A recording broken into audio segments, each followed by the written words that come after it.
Satnam. Gusto en saludarles.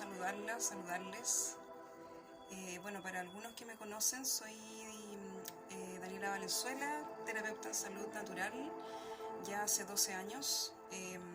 Me he dedicado fuertemente a la terapia corporal energética desde el área del masaje holístico, pasando por varias aristas de sanación dentro de, por ejemplo, la terapia floral, que la he podido aplicar dentro del área del masaje, la terapia Reiki, masaje Shiatsu, que va relacionado con los meridianos desde la mirada de la medicina china, el masaje tailandés, que también va muy relacionado con el masaje Shiatsu, pero desde otra cara y mirada en la parte de la práctica. Yo hasta el año 2019 estuve dando talleres y cursos, y bueno, este año pensaba concretar algunos de ellos, pero ahora estoy viendo la opción y la facilidad de que podamos conectarnos desde otra manera, de forma online. Si bien tengo mi percepción al respecto subjetiva en que es vital el contacto humano para poder conectar con otras áreas del ser. No es lo mismo ver desde una pantalla a otra persona que verla físicamente, pero igual se va a poder aplicar de formato online, se puede aprender y de una manera infinita para ser aplicada en muchos aspectos del ser humano. Así que esperen la noticia pronto. Bueno, ahora quiero hablar un poco de lo que pienso con respecto a lo que está pasando hoy, mi opinión como mujer y cómo estoy viendo desde el área terapéutica esto. Quizás estamos viendo en primera cara los diferentes niveles de inconsciencia humana que nos han acompañado los últimos 200.000 años en este fenómeno de confinamiento involuntario. Quizás en otras épocas, en otros años, han habido, por ejemplo, en Europa, en China, ya han pasado por esto, de estar presos a una pandemia y saber qué hacer. Nosotros en Latinoamérica todavía no somos muy conscientes de aquello. Poco y nada sabemos del autocuidado con nosotros mismos. Entonces, esto es muy nuevo en general, para todos y de la misma manera. Siento que estamos pasando de la era inconsciente hacia el consciente, hacia una era mucho más real. Siento que también esto del confinamiento involuntario no ha cambiado mucho con el confinamiento voluntario de nosotros cuando nos relacionábamos hasta hace poco tiempo atrás con los seres humanos. ¿A qué me refiero con esto? Muchas veces uno le pregunta a otra persona cómo se siente, cómo está, y responde bien, responde que ok, y por debajo pasan un montón de cosas que no son coherentes con lo que se dice y hace. Entonces ese también es un tipo de confinamiento que va a empezar cada vez más a aflorar y a mostrar su verdadera cara. Después de 20-30 días de cuarentena, propiamente tal encerrado en un sitio, es lógico que salgan emociones, es lógico que nuestros instintos primarios salgan a flote de la manera que sea, como sea, sin que nosotros la podamos graduar al principio. Y estas emociones salen de la peor forma muchas veces cuando justamente no tenemos control de estas emociones anteriormente, no tuvimos control de aquello. No control, sino como autogestión de esas emociones.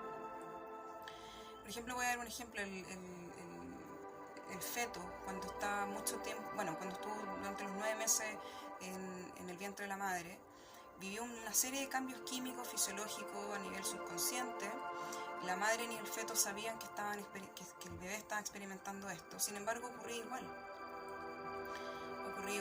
Y de la misma manera pasa cuando el bebé nace, actúa por instinto, se cae, llora. Lo mismo está pasando con nosotros. Estamos viviendo por primera vez algo que nos está incomodando, que es algo nuevo, y que por otro lado tenemos que saber qué hacer tenemos que ver qué hacer con aquello, porque no podemos vivir eternamente a la expectativa de los medios de comunicación, qué nos dicen qué hacer, cómo hacer, si ni siquiera sabemos cómo operar dentro de nosotros mismos. Y lo hablo desde una manera bien sutil. ¿En qué sentido me refiero?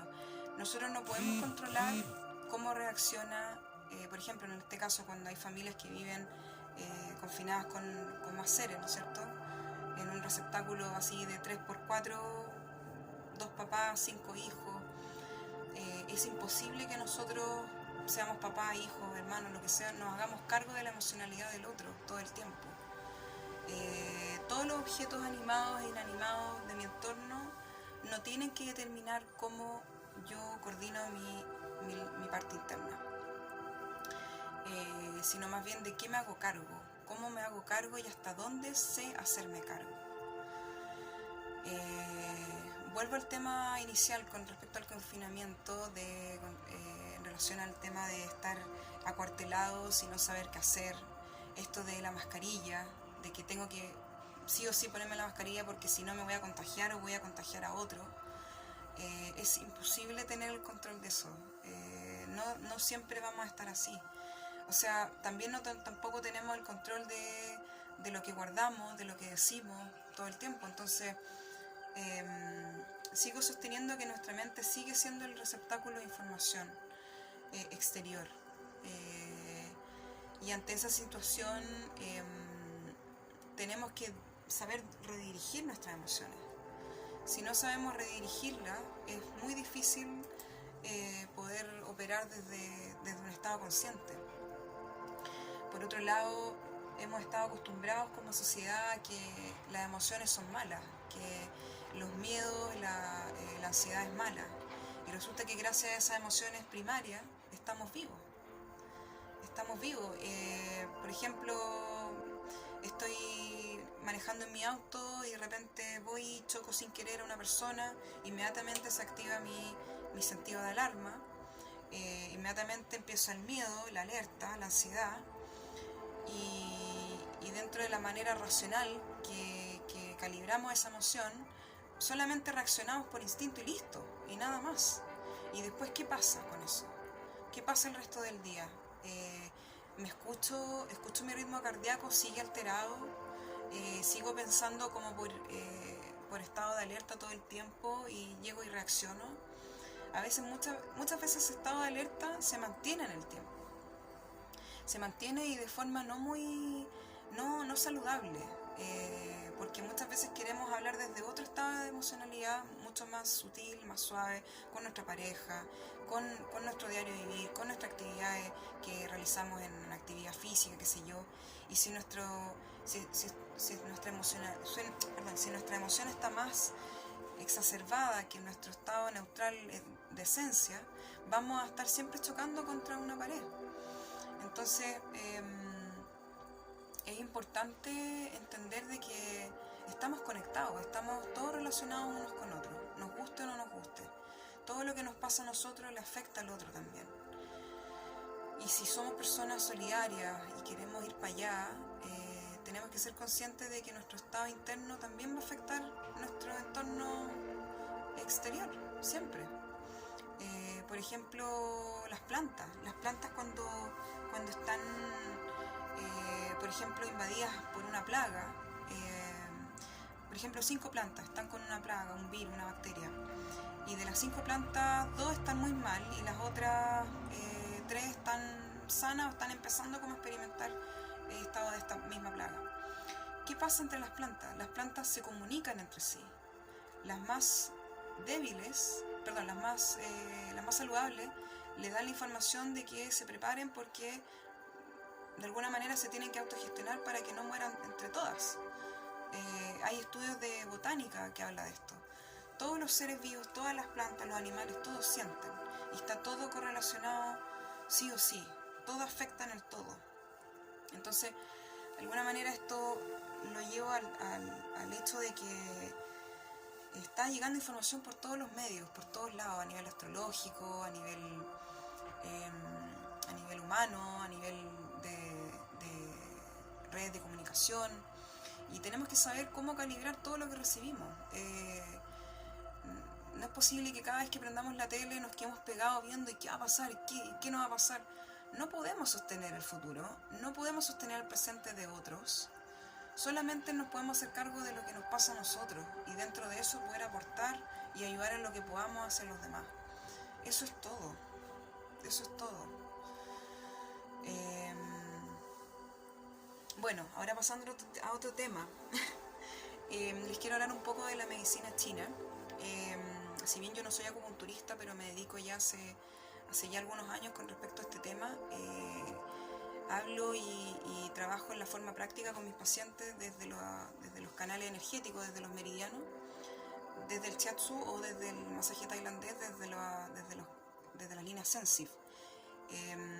De esto voy a hablar más adelante. Lo que quiero mencionar ahora es que en la medicina china es muy importante tener noción de los 5 elementos de la naturaleza, cómo estos se relacionan con nuestro cuerpo, con nuestras emociones y nuestros pensamientos. En este momento, dentro de los 5 elementos, de los cuales, bueno, los voy a nombrar, me imagino ya varios los conocen, pero son 5, son, el fuego, la tierra, el fuego es la madre de la tierra es la madre del metal, el metal es la madre del agua, el agua es la madre de la madera. Y todos estos elementos trabajan sin que nosotros pensemos que trabajan, o sea, a través de nuestro cuerpo trabajan, a nivel celular, a nivel energético. Por ejemplo, la energía del fuego está dentro de un órgano que va relacionado con el pericardio, que es el protector del corazón, el corazón mismo, y por ejemplo el intestino delgado, el elemento fuego. Por ejemplo, el elemento metal, del cual de eso ahora quiero hablar, también está relacionado con la pena, en este caso que está detrás de un órgano que se llama pulmón e intestino grueso. Y con respecto justamente a ese elemento, el elemento metal, estamos curiosamente transitando por ese elemento. Justo ahora que hay una pandemia relacionada con con el órgano pulmón, que es el elemento metal. Estamos en el 2020, todos los años, según la medicina china, hay un elemento, cada elemento dura 2 años, y este año estamos en el elemento metal. El elemento metal tiene que ver con la inspiración, con el aire, con el color blanco, con los pulmones, como ya dije, y la emocionalidad del pulmón en este caso es la melancolía, la tristeza. Entonces, ¿qué nos está diciendo esto? En pocas palabras, nos dice que tenemos que ser conscientes de que este elemento va a estar en nosotros durante todo el año, de que tenemos que ser un poquito más conscientes para prepararnos en calibrar este órgano, si es que antes estuvo más bien no en equilibrio. Por ejemplo, en el estado negativo, el órgano metal, el órgano pulmón, si estuvo en un estado negativo mucho tiempo, va a ser una persona nostálgica. Y curiosamente ahora, como estamos pasando de una era a otra, de la era de Piscis a la era de Acuario, como muchos ya saben, la era de Piscis tiene mucho que ver con la emocionalidad de la pena, de la nostalgia, de si yo no sigo a los demás en esto, me va a venir esto, me va a pasar esto. Si yo no saco este título o este cartón tal, no voy a poder entrar a tal carrera o a tal estudio que quiero hacer más adelante. O por ejemplo observar un ejemplo básico y clásico de las canciones románticas que evocan a la nostalgia y a la tristeza. Por ejemplo, una canción de Marco Antonio Solí, el Si no te hubiera sido, sería tan feliz. Por un momento uno se siente cómodo escuchando esa canción porque le evoca una memoria, eso ayuda a conectar, a hacer sinapsis a nivel emocional con algo que a uno le provocó un sentimiento mayor, con una pareja, familiar, etc. Pero mantenida esa emoción durante mucho tiempo hace que caigamos en un círculo vicioso de pena y tristeza, justamente proveniente de este elemento. Entonces, de alguna manera tenemos que saber de que de que tenemos que ocupar la mejor herramienta del elemento metal, del pulmón. El pulmón también se relaciona con los miedos, no a nivel directo, porque los miedos se relacionan con el órgano riñón, pero cuando hay una pena, cuando hay una nostalgia, mucho tiempo detenida en nuestro centro energético, se transforma rápidamente en un miedo. ¿Qué va a pasar si sigo sintiendo esto? Y ahí me sumerjo en una eterna depresión que no tiene fin. Entonces, tenemos que ser conscientes de que si vivimos sin un propósito, seguimos pensando que la emocionalidad nos va todo el tiempo a